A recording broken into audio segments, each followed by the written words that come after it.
हाँ जी बेटा जी। तो आज कैपिटल गेन में बात करेंगे सेक्शन 112 की।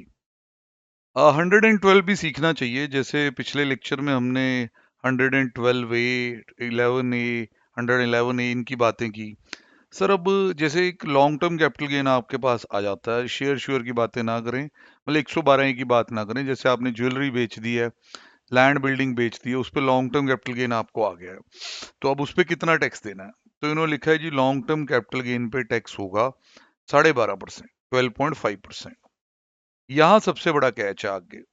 However in case of individual या एचयूएफ जो रेजिडेंट इन इंडिया है, जिसका long term capital gain arise हो रहा है लॉन्ग टर्म कैपिटल एसेट बेच के, जो कि रियल एस्टेट है, लैंड बिल्डिंग और बोथ है, जो कि उसने खरीदा 23 जुलाई 2024 से पहले था।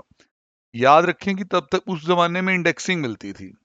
अब मैं जैसे कहूँ जी, मैंने जी 17/6/2021 को खरीदा था, बेच मैं रहा हूँ 15/6/2025, तो मेरे को इंडेक्सिंग तो मिलेगी नहीं, ये बात तो क्लियर है। मेरी इनकम बिना इंडेक्स के ही कंप्यूट होगी। पर मेरे को थोड़ा बुरा लगेगा कि पुराने टाइम में यार इंडेक्सिंग मिलती थी, गेन कम आना था। खरीद मेरी पुराने टाइम की है, बेच मैं नए टाइम में रहा हूँ। सरकार चाहती तो इनका ख्याल ना रखती, हमारे लिए इजी होता। सरकार ने रखा। सरकार कहती है कि सिर्फ लैंड बिल्डिंग के केस में, बाकी ज्वेलरी ज्वेलरी के केस में नहीं भाई, सिर्फ लैंड बिल्डिंग। अगर आप इंडिविजुअल एचयूएफ है प्लस आप रेजिडेंट है, ये सारी चीजें पल्ले बांध लेना। Individual HUF, resident, land building. Comment box में प्लीज लिख देना। और कब खरीदी होनी चाहिए लैंड बिल्डिंग? 23 जुलाई 2024 से पहले। बेचेंगे आप करंट टाइम में, तो आपको ऑप्शन दी जाएंगी। जो आपका लॉन्ग टर्म कैपिटल गेन पहले आएगा इनकम में, वो बिना इंडेक्सिंग के आएगा। पर टैक्स के लिए आपको दो ऑप्शन दी जाएंगी कि आप विदाउट इंडेक्सिंग वाले गेन पे, जो आपने पहले निकाल लिया, 12.5% टैक्स दे दो, या आप इनकम में उससे रहने दो जो पहले निकाल लिया। एक बार दोबारा कंप्यूट करो टैक्स पर्पस के लिए, इंडेक्सेशन का बेनिफिट लेके, और वहां कितने परसेंट टैक्स देना पड़ेगा? 20%। ऑब्वियस है ये वाला गेन ज्यादा आएगा क्योंकि यहाँ इंडेक्सिंग नहीं है। ये वाला गेन कम आएगा क्योंकि यहाँ पे आपका इंडेक्सिंग है, तो यहाँ रेट ज्यादा कर दिया। तो इट्स अ चॉइस, जो बेनिफिशियल है वो करें। Further in case of non resident, LTCG on all unlisted security, ये वो सारा वो तो बात अलग है। तो हमने इस पे रियल एस्टेट वाले पे एक क्वेश्चन आईसीआई ने हमें करके दिखाया हुआ, वो आपके सामने करना ही करना है। सर ये क्वेश्चन रियल एस्टेट वाला है मिस्टर शिव का, क्वेश्चन नंबर है 7। ठीक है जी, तो एक बार हम चेक कर लेते हैं, इसको पूरा थारली समझ लेते हैं। Mister Shiva purchase a house property, mister Shiva purchase a house property 15 February 1979, 3,24,000। He also paid a stamp duty 10%। Stamp duty की एंगल से वैल्यू अलग थी बेटा, तो उस पर स्टैम्प ड्यूटी दी है। Then Shiva enter into agreement with Mohan for the sale of property, receive an amount this much, however the deal did not materialise, तो उसने एडवांस फोरफिट कर लिया। ये आपको याद आएगा कि सर ये हमने क्वेश्चन कंप्यूटेशन तो समझा हुआ है। ये तो आप सारे मतलब सीरीज पूरी देख रहे हो, तो ये सच में हमने पहले समझा हुआ है। तो यहाँ पे आपके पास जी ये कंप्यूटेशन वाला पार्ट स्किप भी करते हैं। अब ये देखें जी, नॉर्मल वे में कैपिटल गेन कंप्यूट हुए हुए हैं, कोई इंडेक्सिंग वगैरह का बेनिफिट नहीं है। अब क्या हो रहा है कि या तो आप इस एलटीसीजी पे जो बिना इंडेक्सिंग के आया है, ये देखें, इस एलटीसीजी पे आप 12.5% टैक्स दे दें, और हेल्थ एजुकेशन से 4% देना ही पड़ना है। या आप क्या करें कि फिर से वहां से अपनी नेट सेल कंसिडरेशन को उठाएं, ये आ गई जी नेट सेल कंसिडरेशन। अब इंडेक्सिंग वगैरह के बेनिफिट ले लें। अब इस शिवा का जो एसेट है वो बहुत पुराना है, 2001 से पहले का खरीदा हुआ है, तो इसलिए डिवाइड बाय 100 इंटू 376 है। ईयर ऑफ इंप्रूवमेंट का इंडेक्स डिवाइड हो रहा है, ईयर ऑफ सेल मल्टीप्लाई हो रहा है।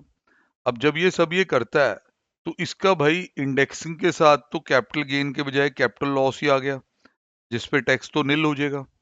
तो मिस्टर शिवा, आपके पास दो ऑप्शन है, इधर आप विदाउट इंडेक्सिंग चलो और 12.5% दे दो, या दूसरी ऑप्शन ये है कि आप इंडेक्सिंग का बेनिफिट ले लो और कहो मेरा तो लॉस है, पर आपकी इनकम इनकम दोनों सिचुएशन में यही मानी जाएगी।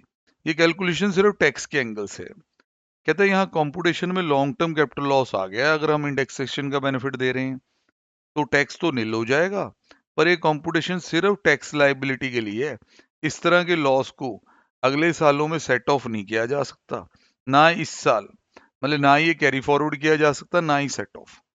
तो ये मेरे को लगता होता है कि रियल एस्टेट वाला क्वेश्चन बहुत इंपॉर्टेंट है।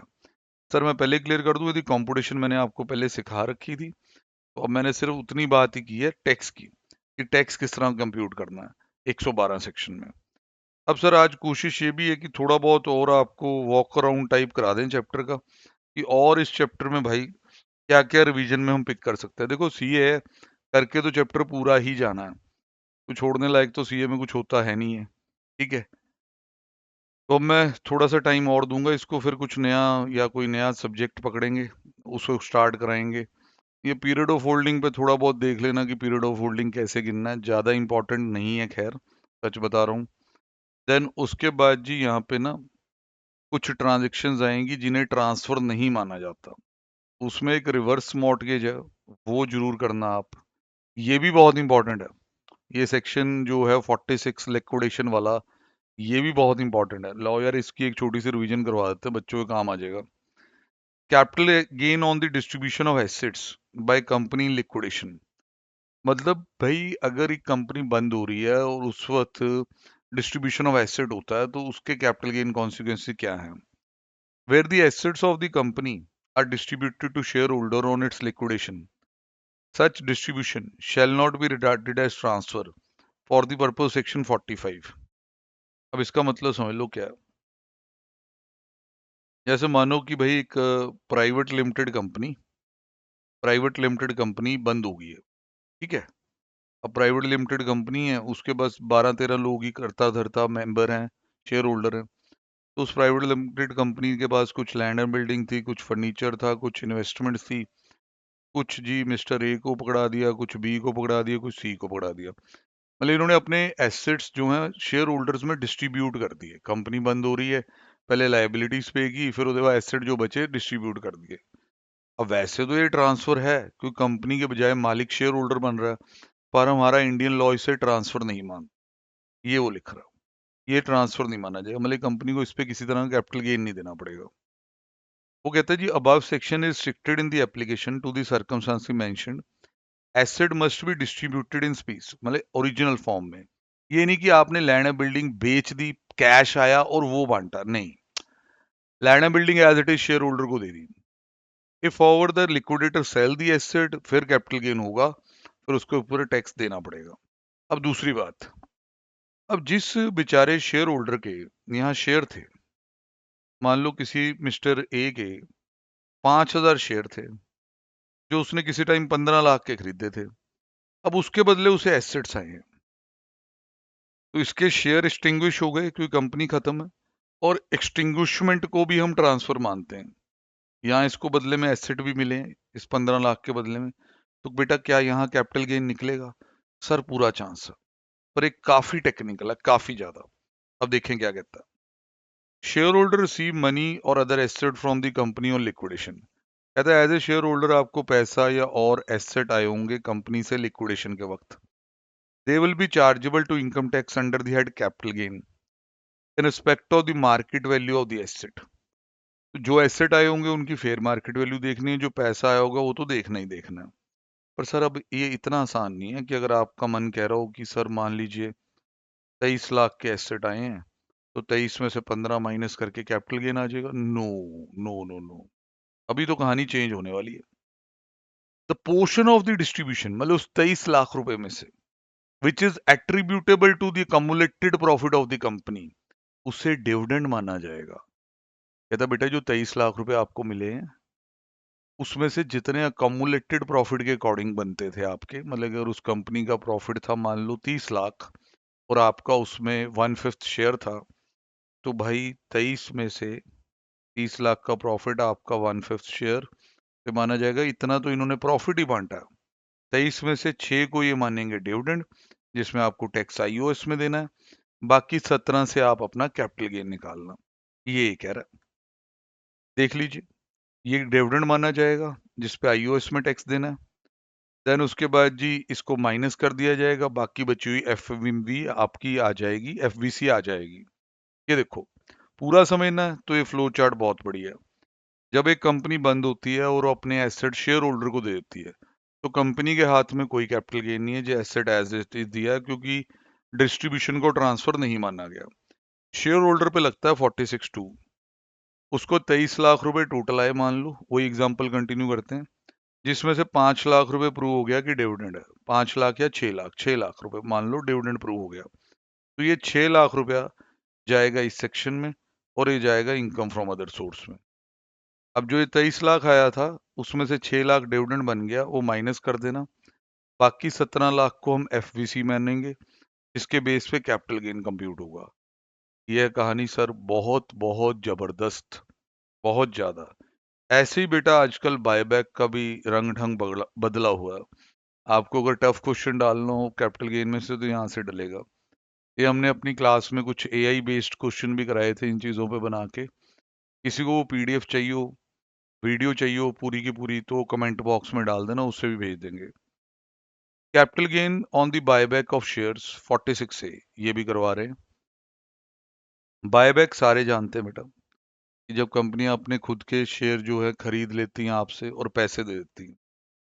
इनमें काफी जड़ा बदलाव है वो आया है, तो हम पहले डोमेस्टिक कंपनी की बात ही करेंगे, ज्यादा प्रोबेबिलिटी इधर है।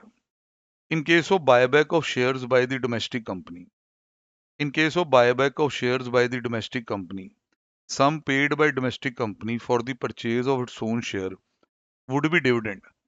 मतलब बायबैक के तौर पे जितना भी पैसा आपको आएगा उसे डिविडेंड माना जाएगा और उसे आपको आईओएस पे टैक्स देना पड़ेगा। इसमें किसी प्रकार की कोई डिडक्शन नहीं मिलेगी।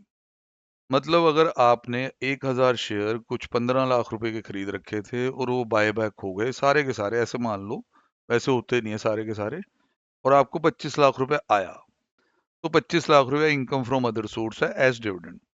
पर सर मेरे शेयर भी तो खत्म हो रहे हैं, अब शेयर मेरे है ही नहीं है, तो मेरा अब कैपिटल गेन लॉस निकालोगे कि नहीं?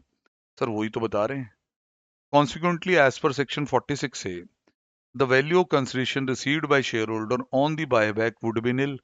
माना जाएगा कि बायबैक वाले शेयर पे कैपिटल गेन के एंगल से तो आपको कुछ आया ही नहीं, क्योंकि जो आया वो तो डिविडेंड मान लिया। Difference between the cost of acquisition and the value of consideration received by share holder will result into capital loss. जब ये चीज निल है, वैल्यू कंसिडरेशन निल कह रहे हैं, कॉस्ट आप कह रहे हैं लेस कर लें, ये तो कैपिटल लॉस ही आएगा। कहता उसे आप चाहे सेट ऑफ करो चाहे कैरी फॉरवर्ड करो, जैसी आपकी सिचुएशन है। अगर वो लॉन्ग टर्म कैपिटल लॉस आया तो सिर्फ लॉन्ग टर्म कैपिटल गेन के अगेंस्ट सेट ऑफ होगा, अगर शॉर्ट टर्म आया तो दोनों के अगेंस्ट हो जाएगा। तो सर ये काफी डरावनी सिचुएशन है। जिस तरह क्वेश्चन ऐसा कहे कि भाई इसके 1,000 शेयर थे 15 लाख के, ड्यूरिंग द ईयर वो सारे शेयर बायबैक हो गए और इसको 25 लाख आया, तो फर्स्ट आईओएस में डिविडेंड दिखा दो, सेकेंडली कैपिटल गेन में एफवीसी नील रखो, और उसके बाद कॉस्ट 15 लाख माइनस कर लो, यहाँ एलटीसीएल या एसटीसीएल आ जाएगा भाई। तो इसको बहुत बढ़िया तरीके से आपने एनालाइज करना है भाई। काम आने लायक चीजें मैंने बताई हैं। एक तो 112 आपको करवा दिया, उसके बाद जी हम यहाँ आए, आपका कंपनी लिक्विडेशन में हो जाती है तो सेक्शन 46 हमने देखा, 46 ए की बात की। 46 ए बायबैक में अगर आपको थोड़ा सा company other then a domestic company सुनना है तो वो भी देख लें। जैसे यहाँ इन्होंने लिखा buyback of shares by the domestic company, यहाँ लिखा in case of the shares of a company other than domestic and specified security, any consideration received by holder of specified security other than the share of domestic from any company for the purchase of specified security is chargeable to tax in the hands of holder. इसमें normal way में चलेगा, difference between cost of acquisition और जो आपको पैसा आया है वो चार्ज होगा जी कैपिटल गेन की तरह। अब आगे वो कहता है जी computation of capital gain shall be made in accordance with section 48। Then उसके बाद जी स्पेसिफाइड सिक्योरिटी, सिक्योरिटी का क्या मीनिंग है वो नीचे लिखा हुआ। नीचे लिख के आता है कि as far as shares are concern, मतलब स्पेसिफाइड सिक्योरिटी के लिए तो कंपनी एक्ट में भेज दिया। कहता है जी आप शेयर की बात करते हो तो ये जो अभी बोल रहा हूँ ये सिर्फ तभी अट्रैक्ट होगा अगर आपके शेयर जो बायबैक करने वाली कंपनी है वो डोमेस्टिक कंपनी नहीं है, वो डोमेस्टिक कंपनी नहीं है। तो यू कैन इमेजिन कि अगर फॉरेन कंपनी ने आपके शेयर बायबैक किए हैं तो जो पैसा देगी वो डिविडेंड नहीं होगा, उस पैसे से कैपिटल गेन लॉस ही निकालना है, उसे एफवीसी ही मानना है। तो इसका आपको ध्यान रखना होगा। ठीक है जी, डन है।